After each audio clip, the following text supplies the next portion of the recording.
Salom hammaga, kanalimga xush kelibsizlar. Bugun o'z qo'llarim bilan lag'mon cho'zdim. Bir tarafda qaylasi, bir tarafda lag'monlarni pishirib, taroda yeb oldik.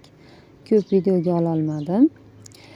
Va kechki sayrga kichkina shaharchamizda kontsert bo'layotgan ekan. Kech kirganda bilib qolib chiqdik. Tugay deb qo'ygan ekan.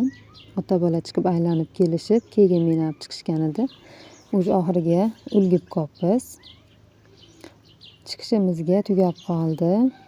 Salyutlar tomosha qildik. Odamlar ham ozayib qolibdi. Bo'lmasam juda ko'p bo'ladi odam. Maza qilib salyutlar tomosha qildik. Shunaqa chiroyli manzaraga ulgib qolibmiz.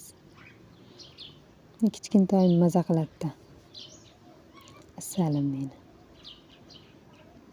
Yugurib o'ynab yuradi. Stadion bilan bir bo'lib.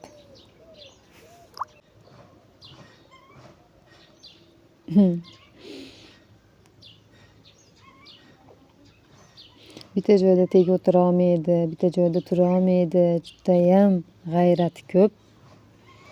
O'tirib olganini qaranglar, yumshoqqina ko'rpachada o'tirgandek. Bir aylanib kelaman deb ketdi mana. Bu endi boshqa kun. Mana shunaqa chiroyli mishiqcha kirib qolibdi uyimizga. Juda ham ranglari ham shirin ekan. Qonni och ekan bechorani.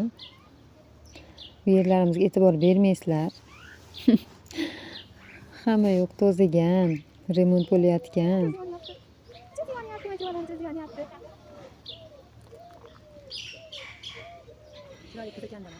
Qo'shnimiz mishig'i ekan o'zi aslida.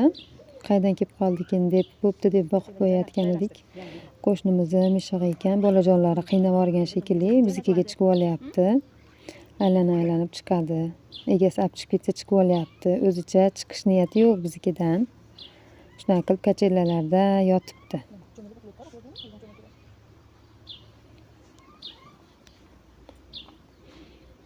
Juda shirin ekan, oppoqqina.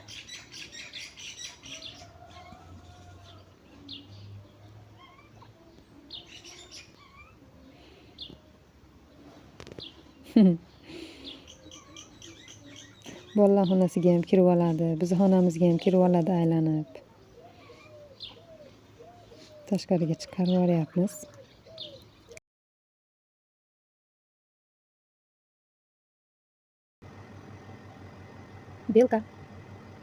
Belka. Biz shirnikini, oppoqqina.